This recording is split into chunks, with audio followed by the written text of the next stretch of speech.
Hello दोस्तों, मेरा नाम समीर सेठी है और आज का टॉपिक होगा अकाउंटेंट के ऊपर। तो आज हम बताना चाहेंगे एक अकाउंटेंट अपनी जर्नी कैसे स्टार्ट कर सकता है, उसका वर्क क्या होता है, अगर वो अकाउंटेंट बनना चाहता है उसकी सैलरी क्या होगी और वो उसकी बेसिक एजुकेशन क्या होनी चाहिए, उसके बारे में हम अब बात करेंगे आज का। तो देखिए, जैसा कि मैं यहाँ बात करता हूँ अकाउंटेंट के टाइप्स के बारे में। भाई अकाउंटेंट का पहले तो मैं बता दूं, एक अकाउंटेंट की जो प्रोफेशनल जॉब होती है और इसमें बहुत अच्छा स्कोप है, यानी कि कोई भी छोटा बिजनेस हो या बड़ा बिजनेस हो उसको अकाउंटेंट की रिक्वायरमेंट होती है। अगर मैं छोटे बिजनेस की बात करूं तो कम से कम एक अकाउंटेंट की जरूरत होगी, बट बड़े बिजनेस की मैं बात करूं यानी कि उसका टर्नओवर 2, 3, 4, 5 करोड़ में जाता है, ये ज्यादा, तो उसको जितना ज्यादा टर्नओवर होगा उतने ही अकाउंटेंट्स की ज्यादा जरूरत होगी, क्योंकि उसके पास वर्क भी इतना ही ज्यादा होगा। मैं बात करूं कि अकाउंटेंट के टाइप्स के बारे में, मतलब इनको हम स्टेप वाइज बात करेंगे। First step, second, third step, तो कुछ स्टेप में इसको मैंने डिवाइड किया है। अभी जैसे मैंने टाइप ऑफ अकाउंटेंट के बारे में, ये हमारा फर्स्ट स्टेप होगा टाइप ऑफ अकाउंटेंट। तो टाइप ऑफ अकाउंटेंट मीन्स जैसे कि मैंने यहाँ पर मेंशन किया है कि फुल टाइम अकाउंटेंट। तो ये अकाउंटेंट कौन से अकाउंटेंट होते हैं? ये उन अकाउंटेंट के बारे में बात होती है जो कि फुल टाइम जॉब करते हैं अपनी किसी कंपनी, सीए फर्म या एडवोकेट के अंडर में, तो उसको बोलते हैं फुल टाइम जॉब। ठीक है। दूसरा होता है part time accountant. Part time accountant मतलब कोई भी अकाउंटेंट जिसको एक अच्छा एक्सपीरियंस है, तो वो किसी मतलब कोई भी 2, 3, 4 कंपनियों का काम पकड़ लेता है कि भाई इसका काम मैं करूंगा और एक फिक्स अमाउंट अपनी बता देता है। अब वो बोलता है कि भाई मुझे ये काम दो, मैं आपका काम करके दे दूंगा इतने दिन के अंदर। अब वो चाहे दिन में करे, रात को करे या क्रिकेट खेलने के बाद करे, मैटर नहीं करेगा। उसने ये काम लिया है, वो आपका टाइम से काम करके दे देगा, उसको बोलते हैं पार्ट टाइम अकाउंटेंट। और इसमें थर्ड आएगा आपका प्रोफेशनल अकाउंटेंट। प्रोफेशनल अकाउंटेंट मतलब जिन्होंने कोई इसके बारे में डिग्री ली है, जैसे कि सीए हो गया, एडवोकेट हो गया, सीएस हो गया, तो ऐसा कोई अकाउंटेंट जिसने इसमें कोर्स किया है तो वो एक प्रोफेशनल अकाउंटेंट कहलाता है। ठीक है। तो अब आती है इंटरनेशनल अकाउंटेंट के बारे में बात। इंटरनेशनल अकाउंटेंट मतलब उसको इस लेवल पे उसने सीखा है कि वो इंटरनेशनल लेवल पे भी काम कर सकता है। इसके लिए कुछ कोर्सेज होते हैं और कुछ मतलब कुछ इसमें यूनिट्स है जो इंटरनेशनल लेवल पे अकाउंटिंग को कैसे मेंटेन करना है वो चीजें सिखाती है। तो उसके लिए हम अलग से एक वीडियो अपलोड करेंगे। ठीक है। फिलहाल तो मैंने यहाँ टाइप बता दिया आपको, इस टाइप के अकाउंटेंट होते हैं और ये काम क्या करते हैं उसके बारे में हम डिस्कशन करते हैं। ये वर्क ऑफ अकाउंटेंट। भाई अगर मैं यहाँ बेसिक वर्क की बात करूँ, एक मैं कंपनी की बात करता हूँ जिसका थोड़ा ठीक ठाक काम है, तो वहां पर इस टाइप का होता है कि एक मतलब इनवॉइस क्रेडिट नोट या डेबिट नोट जनरेट करने में ही अब 5-5, 10-10 अकाउंट लगे हुए हैं। क्रेडिट नोट अलग कोई और जनरेट करता है, इनवॉइस के बंदे जनरेट कर रहे हैं। और यहाँ पे अब आते हैं ई वे बिल, इनवॉइस ई वे बिल, और यहाँ गलत हो गया, यहाँ आता है ई वे बिल। भाई ई वे बिल अलग अकाउंटेंट जनरेट कर रहा है, तो ये टीम बना देते हैं 2, 4, 10 बंदों की कि भाई अब तुझे यही काम करना है आपकी टीम को, इसके अलावा कुछ और नहीं सोचना। जैसे कि इनवॉइस जनरेट करने वाली टीम इनवॉइस ही जनरेट करेगी और क्रेडिट नोट इशू करने वाली टीम क्रेडिट नोट ही इशू करेगी। तो अब इसमें आता है इनवॉइस का। भाई अब इनवॉइस भी गवर्नमेंट लिया है जीएसटी में, तो इनवॉइस भी जनरेट करना होता है एक बड़ी कंपनी को। ठीक है। उसके लिए भी एक अलग से टीम होती है। अब चाहे वो एक ही अकाउंटेंट से सारा काम कराती हो या अलग टीम बनाती हो, जनरली मैंने देखा एक बड़ी कंपनी अलग टीम बना देती है। अब एक अकाउंटेंट का क्या ये इनवॉइस जनरेट करना ही काम होता है? नहीं, उसके बहुत सारे काम होता है। जैसा बैंक का रिकंसिलेशन होगा, टैक्स की रिपोर्ट। टैक्स की रिपोर्ट का मतलब है मेरे यहाँ पर कि उसको गवर्नमेंट को कितना टैक्स पे करना है, इसके लिए एक रिपोर्ट तैयार करना। अब टैक्स की रिपोर्ट के लिए या जीएसटी और income tax, TDS, ESI, PF इस टाइप का होता है, जिसमें गवर्नमेंट ने रूल बनाया कि हाँ मुझे आपको टैक्स की पेमेंट करनी होगी। तो वो टैक्स की जो रिपोर्ट देगा वो एक अकाउंटेंट ही तैयार करता है। इसमें आता है प्रॉफिट एंड लॉस को एनालाइज करना, यानी कि ईयर एंड में क्या प्रॉफिट है क्या लॉस है इसको एनालाइज करना एक अकाउंटेंट का काम होता है। उसको पूरे साल मेंटेन करके चलता है कि भाई अब कितना प्रॉफिट आ रहा है, कितना लॉस आ रहा है। नोटिस का रिप्लाई देखिए, अब गवर्नमेंट बहुत सारी चीजें मांगती है बिजनेसमैन से, जैसा कि सेल की डिटेल, परचेज की डिटेल, एम्प्लॉय की डिटेल, सैलरी शीट, इस टाइप से बहुत सारी चीजें होती हैं जो कि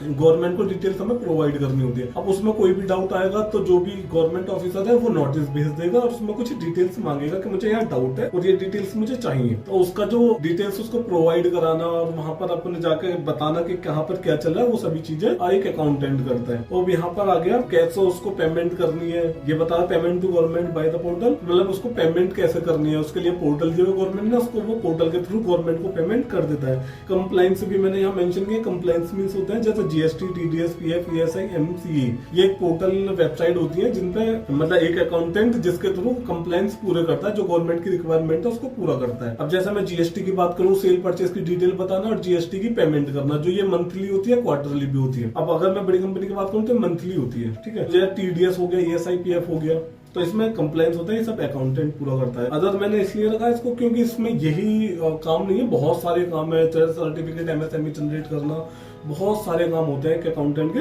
तो ये मतलब इसकी रिक्वायरमेंट भी बहुत ज्यादा है। अगर आप अकाउंटेंट बनना चाहते हैं तो आपका अच्छा डिसीजन है, आप अकाउंटेंट बन सकते हैं। इसमें सैलरी भी ठीक ठाक होगी।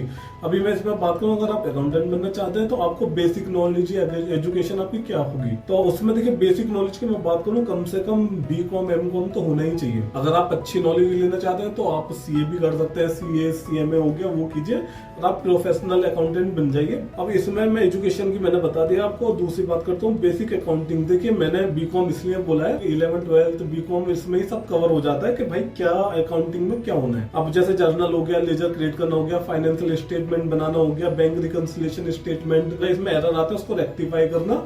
फाइलिंग मींस होता है, यहाँ फाइलिंग मैंने मेंशन किया है, यानी कि जो डॉक्यूमेंट्स उनको मेंटेन करके रखना, उसको बोलते हैं फाइलिंग। तो डॉक्यूमेंट, सेल परचेस के इनवॉइस, जो भी डिटेल उसको मेंटेन करके रखना होता है एक। तो ये भी आप काम करते हैं। और दूसरा इसमें आता है कंप्यूटर नॉलेज आपको क्या होनी चाहिए। देखिए बेसिक नॉलेज की मैं बात करूं तो बेसिक नॉलेज होनी चाहिए आपको कम से कम एक्सेल और टैली की तो बेसिक नॉलेज होनी चाहिए अगर आप अकाउंटेंट बनना चाहते हैं। तो इसके लिए मार्केट में कोर्सेज है, वो कर सकते हैं और आप कंप्यूटर की नॉलेज ले सकते हैं। और मैं इसमें बात करूं कुछ एडिशनल के बारे में, तो टैली की जगह पे लोग बेसिक सॉफ्टवेयर मार्क भी यूज करते हैं और अदर भी सॉफ्टवेयर है। अब देखिए कंपनी मतलब यहाँ अगर मैं बात करूं तो मार्केट में बहुत तरह के सॉफ्टवेयर आ चुके हैं, बट मिजी और मार्क एक पॉपुलर सॉफ्टवेयर है, तो आप इनका यूज कर सकते हैं। ठीक है, तो आप इनके बारे में भी बेसिक नॉलेज रखिए, मार्क और बेसिक के बारे में। इसमें आता है भाई जीएसटी नॉलेज। जीएसटी देखिए अगर मैं अकाउंटिंग के बारे में बात करूं, अकाउंटेंट का काम होता है अकाउंटिंग और देन उसके बाद में आता है जीएसटी। फर्स्ट नंबर पे अकाउंटिंग होता है, इसमें बहुत काम होता है। सेकंड में होता है जीएसटी जो कि अकाउंटेंट का काम है। तो अब क्या होता है, जैसे एक बड़ी कंपनी है वो क्या करते हैं, वो जीएसटी रिटर्न फाइलिंग पे लगी रहती है और अकाउंटेंट को जीएसटी डाटा मेंटेन करने पे लगा हुआ होता है। तो ऐसे ही चलता है कंपनियों में। तो जीएसटी की भी आपको नॉलेज होनी चाहिए, तभी आप एक अच्छे अकाउंटेंट कराएंगे, क्योंकि ये सेकंड नंबर पर आता है। इसका काम भी बहुत होता है जीएसटी का, और ये पर मंथ इसका मतलब जीएसटी रिटर्न फाइल करनी होती है, तो हमें डाटा भी मेंटेन करना होता है, जिसको मैं फाइलिंग बोलता हूँ। रिटर्न भी फाइल करनी होती है, सभी चीजें गवर्नमेंट को पे भी करनी होती है, यानी कि टैक्स रिपोर्ट बताना, देन उसकी पेमेंट करना। तो जीएसटी की भी आपको अच्छी नॉलेज होनी चाहिए। और जीएसटी का भी आपको बेसिक लॉ, मतलब जीएसटी का कोई भी अगर आप काम कर रहे हैं उसकी बेसिक लॉ तो आपको पता ही होना चाहिए। अगर मैं बात करूं प्रैक्टिकल की, तो देखिए एक अकाउंटेंट बिना प्रैक्टिकल के तो अकाउंटेंट बन ही नहीं सकता,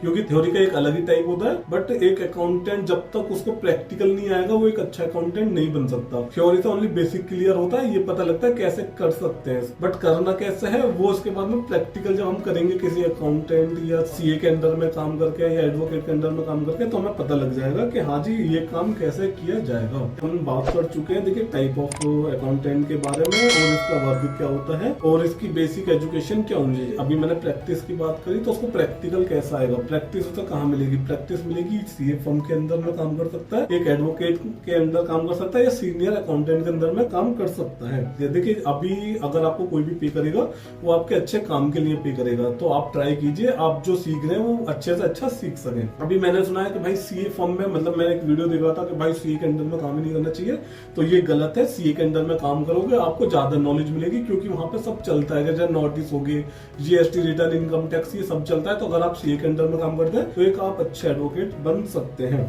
अब ये टोटल डिपेंड करता है आपकी मेहनत के। अभी मैं इसमें अगर बात करूं, एक मेरा आ जाता है कि इसमें सैलरी कितनी होगी अगर हम अकाउंटेंट बनते हैं, तो इसमें मेरा फ्यूचर क्या है। भाई इसमें बहुत अच्छा फ्यूचर है। तो अगर मैं एक मतलब मैंने यहाँ पे बेसिक नंबरिंग बताई है कि आपकी कितनी सैलरी इसमें या कितनी इनकम अकाउंटेंट बनने के बाद हो सकती है। तो देखो मैंने पहले ईयर में भी बता दिया आपको, मैंने यहाँ पे 2 कैटेगरी में इसको डिवाइड किया है, फुल टाइम अकाउंटेंट और पार्ट टाइम अकाउंटेंट। अगर मैं फुल टाइम की बात करूं तो मैंने इसको यहाँ ईयर वाइज बताया, भाई किस ईयर में कितनी उसकी सैलरी होनी चाहिए। अगर इससे कम है तो समझ लो वो गलत कुछ कर रहा है, तो उसको कुछ अच्छा परफॉर्मेंस दिखाना चाहिए अपने ऑनर को, जो भी उसका बॉस है, देन ताकि वो उसकी सैलरी में इंक्रीमेंट करे। तो अभी मैंने यहाँ ईयर वाइज बताया, जैसे कि फर्स्ट ईयर में अगर उसका ईयर एंड चल रहा है फर्स्ट का, तो कम से कम 10,000 की सैलरी होनी चाहिए। यानी कि जब सेकंड ईयर स्टार्ट होता है ना, तो उसकी कम से कम 10,000 सैलरी होनी चाहिए, और जैसे ही सेकंड खत्म होता है तो उसकी 15,000। इस टाइप से मैंने उसको बताया कि कम से कम इतना इंक्रीमेंट तो होना चाहिए। अगर मैं वैसे बात करूँ पार्ट टाइम अकाउंटेंट की, तो देखिए अगर मैं बहुत कम अमाउंट लेकर चलूं कि वो कितने चार्ज कर रहा है अपने उससे, तो कम से कम 3 से 5,000 ये कम से कम वाला प्राइस है जो एक अकाउंटेंट अपने बॉस से, जो भी जिस कंपनी को वो काम कर रहा है पार्ट टाइम में, तो उससे कम से कम 3 से 5,000 चार्ज करेगा। तो अगर वो 3 से 5,000 चार्ज करता है तो मैंने इसका एवरेज निकाला 4,000। अगर एक कंपनी से वो 4,000 लेता है तो 3 कंपनी के बाद मैंने यहाँ पे सभी बताया हुआ है 15 कंपनी होगी 60,000 रुपए वो इजिली कमा सकते हैं। तो इसमें अब ये तो हो गया कम से कम, भाई ज्यादा से ज्यादा अभी मुझे यहाँ 5 साल का एक्सपीरियंस है, तो मैंने यहाँ देखा है कि भाई यहाँ पर लोगों की लाख, 1 लाख, 1.5 लाख रुपए सैलरी है जो ओनली बीकॉम करे हुए हैं, बट उनको अच्छी नॉलेज है अकाउंटिंग के बारे में, उसी बेस पर वो अच्छी उस पर है। और इसमें कुछ लक भी मैटर करता है, यानी कि अपॉर्चुनिटी के किसी टाइम पे आपको क्या अपॉर्चुनिटी मिल जाती है उसके अकॉर्डिंग आपकी इनकम अच्छे से अच्छी होती है। मगर मैंने यहाँ पर देखा है लोगों की कई लाख रुपए सैलरी है, तो आप इसका ये मत मान के चलिए कि आप वो 10, 20, 30 हजार के रह जाएंगे मजदूर बन के। मजदूर नहीं है, आप अच्छा मेहनत कीजिए, आपको अच्छा रिजल्ट मिलेगा आपके फ्यूचर में। तो अभी देखिए मैंने आपको डिटेल में बता दिया अकाउंटिंग के बारे में, अकाउंटेंट कैसे बन सकते हैं, क्या कर सकते हैं, बेसिक क्या होना चाहिए। अगर आपको लगता है कुछ रह गया है या आपका कोई डाउट है तो आप इस नंबर पर व्हाट्सएप कीजिए।